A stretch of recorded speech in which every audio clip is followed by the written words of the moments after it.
Санаа манахаа дараагийнхаа бичлэгээр олцож байна. Энэ удаагийнхаа бичлэгээр Элио эмх нэртэй нэгэн хөөрхөн анимашн ярьж өгөхөд бэлэн болсон байна.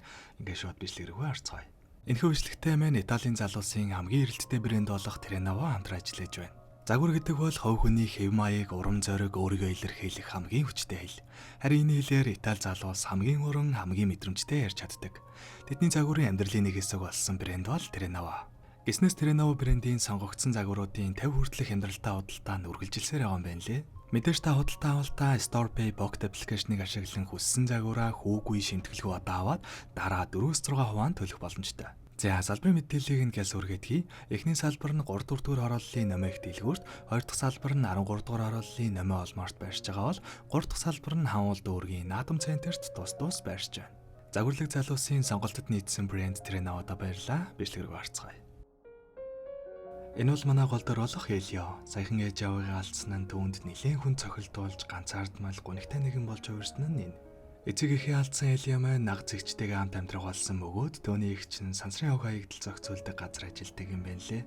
За тэгээ удалгүй нэг өдөр эгчийнх нь ажил дээр зохион байгуулагддаг сансрын огторгын холбоотой хүүхдүүдэд зориулсан өдөрлөг тэр Элио маань явж байгаад анх удаа вэжрүүлгийн талаар олж мэддэг. Тэр мөчөөс л хойш Элио маань хайр гаргийнхан гэж үнэхээр байдгийм байна гэж бүрэн итгэснээр дахин амьдрах итгэлийг олж авдаг. Яг уу бяцхан хүүхдийн мөрөөдлөлтөө гэхдээ л эцэг эхийгээ алдаж ганцаардлын далаад живсэн Элио маань хайр гаргийнхан байдаг гэж итгэснээр тэдэнтэй холбоо тогтоож хамтдаа сансрын огторгойд аялах итгэл нь түүнийг дахин амьдруулсан юм. За тэгээ тэр мөчөөс хойш Элио маань өдөр болгон л харийнхантай холбоо тогтоохоор уггүй зүтгэсэн ч нэг л амжилт олдоггүй. Яг уу манай хүний төхөөрөмжин жоохон дутагдaltaй байсан болохоор л хөрөхгүй байсан юм байна лээ. Тиймээс нэмэлт радиотой болохын тулд хуурамч зар тавьсны дагуу Price гээд Элиотой адилхан сонирхолтой нэг хүүхэд найзынхаа хамтаар нэмэлт радио аваад хүрээд ирдэг. Манай хүнч радиогоо авчихсан болохоор бушуухан л нөгөө хоёрыг явуулчих гээд үзэж байтал гинт радионд нь нууцлаг дохио илэрхэн тэр. Гэтэл Price-тай хамт ирсэн найз нь юу ч мэдлгүй оролдож байгаад радиог нь нэвтэлснээр нууцлаг дохиотой холбогдож чадлагүй эцэст нь манай хэд орондоо зодтолдоод л дуусдаг. Удалгүй цагдаа нар ч ирж манай хэдийг асран хамгаалагчдад нь хүлээлгэн өгдөг. Цаг нэлээд орой олчихсан байсан учраас их чин түүнийг дүрдээ ажлынхаа өрөөнд ойлгож байгаад хальтхан нэг хуралд орчгоод хамтдаа ярихаар болдог. Гэтэл Элио маань тэр хурал нь сансраас нууцлаг дохио ирсэнтэй холбоотой гэдгийг нь санамсаргүй сонсчихдаг бөгөөд манай хүн мэдээж ойлгомжтой хурлын өрөө рүү нууцаар орох боломжийг юу гэж алдах вэ? За аюу болсон гэсэн чинь ямар нэгэн харийн биет манай илгээсэн Voyager хөлөгтөө тааралцчихсан бөгөөд улмаар бүр бидэн рүү дохио илгээсэн байж магадгүй байна.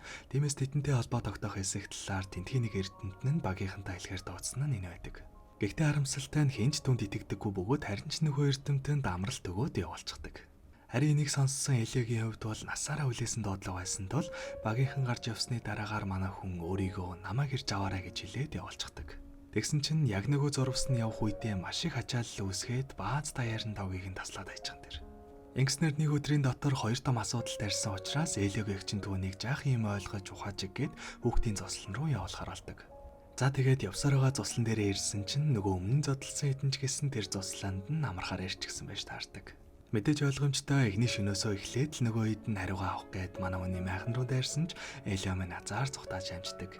Гэхдээ л харанхуй бородоо шөнө байсан болохоор нэг их олдож чадлагүй баригдчихдаг л да. Гэтэл яг энэ үеэр гинтэл цаг хугацаа зогсож яг Элиогийн хажууган талд нь нэгэн харийн үлэг хурж ирээд дөрлөвгөөс ороод оруулчихсан тэр.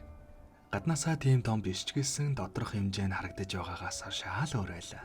Удалгүй манай хүн дээр нэгэн жижигхэн хөтөж маягийн бие төрж ирээд биенд нэг зүйл оруулснаар Элио маань тэдний хэлийг төвөггүй ойлгох чадвартай болдог. Ойлголцдог болсныхоо дараа манай хүнийг цааш дагуулад community wear сэмэх маш том газарт авч ирдэг. За энэ газар нь болохоор орчлон ертөнцийн бүх дэвшилтэд төрөл зүйлсийн шилдэгүүдийг нь цуглуулж өөрсдийн туушлагаа бусдтайгаа солилцдог огторгой нийгэмлэг. Хэрвээ нийгэмлэгт өөрийн авьяас чадвараа баталж харуулад бусад гишүүд нь зөвшөөрөх юм бол эндээ үрдүүлдэж тэдний нэг болох боломжтой.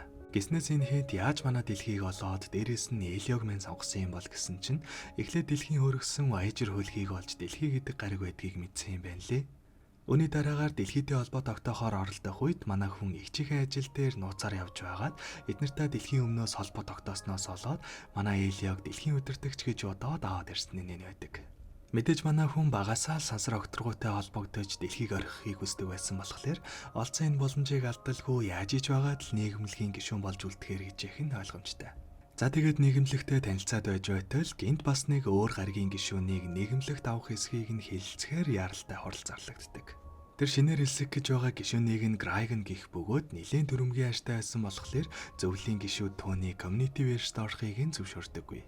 Гэтэл мэдээж ойлгомжтой нөгөө төрөмгийн аашт чинь маш ихээр уурлаж шууд community verse-тэй дайн зарлцгаад яваад өгдөг.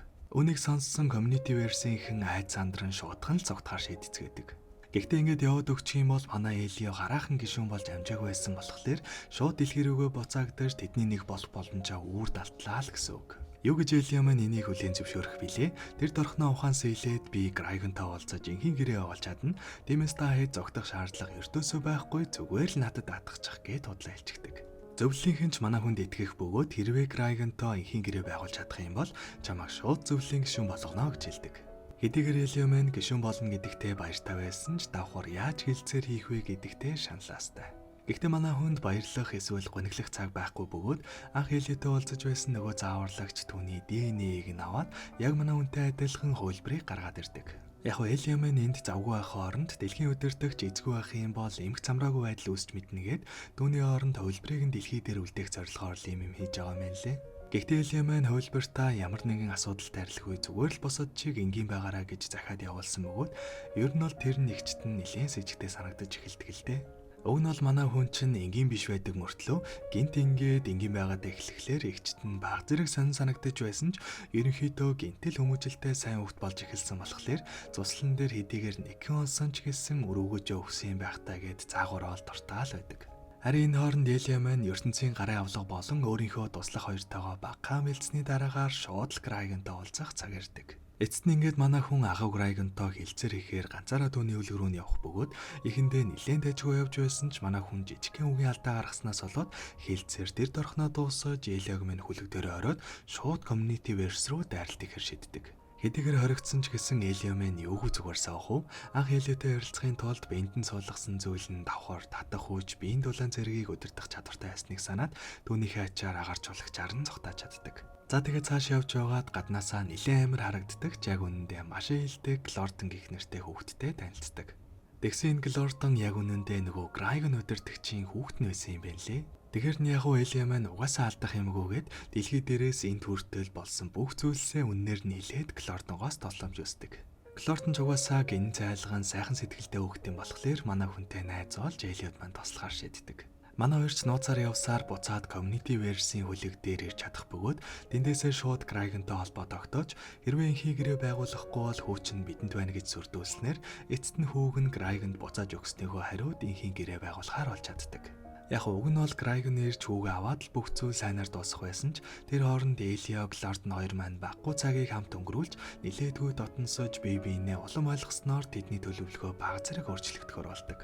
Glorton-ы аав түүнийг яг л өөр шигээ сүр хүчтэй, дайтагч, удирдахч байлгахыг хүсдэгч манай Glorton яг эсэргээрээ ээлдэг зөөлөн ааштай 50 байхыг хүсдэг учраас тэдний харилцаа жаахан тиймхэн байсан юм байна лээ. Тиймээс Glorton-ыг аавд нь өгүүлгүй авч үлдээд оронд нь түүний хувилбарыг нь бүтээгээд яг аавынх нь хүсдэг зан ааштай болгоод явуулахар шийддэг. За ингээд манай хоёрын төлөвлөгөөч дайггүй хэрэгжих бөгөөд жинхэнэ Glorton-ыг төр зуур жижиг үлэг дотор нуугаад оронд нь хувилбарыг нь өгж явуулах ажиллагаа эхэлж бараг л бүтэж байсан ч аав нь түүнийг нэг худалгүй холбор гэдгийг нь мэдчихдэг. Ингэснээр хормын дотор л бүх зүйл буруугаар эргэх бөгөөд тэнд байсан нэг бодол уншигчаар Элиогийн бодлыг нь уншуулж жинхэнэ Glorton-ыг хаана нуусныг хүчээр мэдчихдэг. Glorton-ы байгаа газрыг нь мэдсэн даруйдаа явж очиж шалгахтал яг тэнд нөөгдөж байсан Glorton маань сандрахтаа нөгөө хөлгийг нь ажилуулад дэлхий рүү нисчихэн тэр. Харин нөгөө талд Glorton-ыг хаана байгааг мэдэх гэж бодлыг нь уншсан зөвлөлийн гишүүн манай Элиогийн жинхэнэ үннийг нь ч гэсэн давхар мэдчихдэг бөгөөд ингэснээр тэр дорхнол манай хүнийг дэлхий рүү буцаахаар шийддэг. Яг Элио маань тайлбар хийхийг хүссэн ч үгүй байхгүй байгааг мэдсэн Graigan тэр аваар өмнө дэгдэж эхлэх бөгөөд аюултай байсан болохоор зөвлөлийн нэг гишүүн манай хүнийг хүчээр дэлхий рүү буцаахаас өөр аргагүй болдог. За тэгээд дэлхий дээр ирсэн Элио маань бараг л тэр дороо далайн эрэг дээр шууд эгчтэйгээ тааралддаг. Гэхдээ эгч нь тэнд юу хийж яваа юм бол гэсэн чинь яг үнэндээ аль хэдийнэ Элиог урамч гэдгийг нь мэдчихсэн.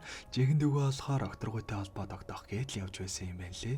Элио маань эгчийгээ өөрийнх нь нараас ингэж их гониглээж түүнд анхаарал хандуулна гэж боддоггүй байсан ч түүний эгч нь Элиод ямар их хайртай байсан гэдгийг энэ үед мэдээд манай хоёр нэлээд сайн ойлголцож авдаг.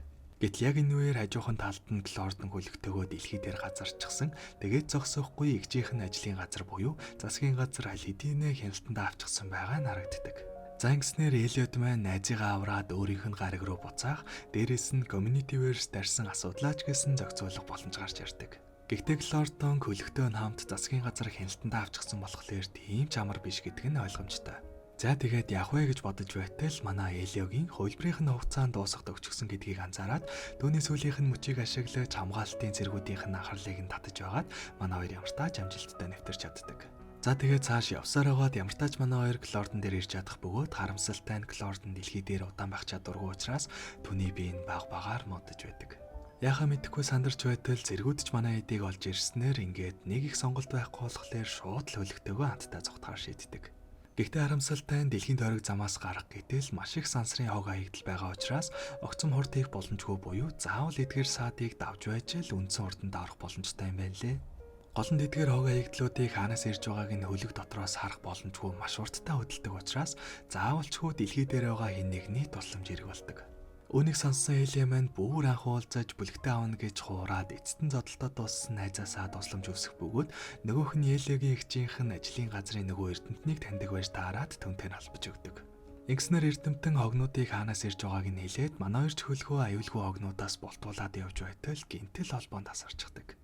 За ингээд нэгэнт мэдээлэлч байхгүй болсон болохоор хөлөг нь баг багаар хогнуудтай мөргөлцөөр бараг л хэвдэр цөөрхийн ирмэгт гинт Сенегалийн эрдэмтэн холбогдож мэдээлэл өгөх бөгөөд цаашлаад Итали, Энтхэг, Япон гэд дэлхийн олон орны эрдэмтэд холбогдож манай хоёрт мэдээлэл өгснөөр эцэст нь манай хоёр хог хаягдлын бүсийг амжилттай орхиж чаддаг. Ингэснээр манай хэд огцом хорт авах боломжтой болох бөгөөд шууд Communityverse дээр өглөө ирмэгт байгаа Клортныг автаа нь уулзалдаг. Аюултай байдалд байгаа хүүгээ харсан Грайгун нэр төрөө умартан өөрийн үн туйгаа анхудаа тайлан байж уламжлалт арга ашиглан хүүгээ үлгээцснөөр эцэст нь манай Клортон аврагдаж чаддаг.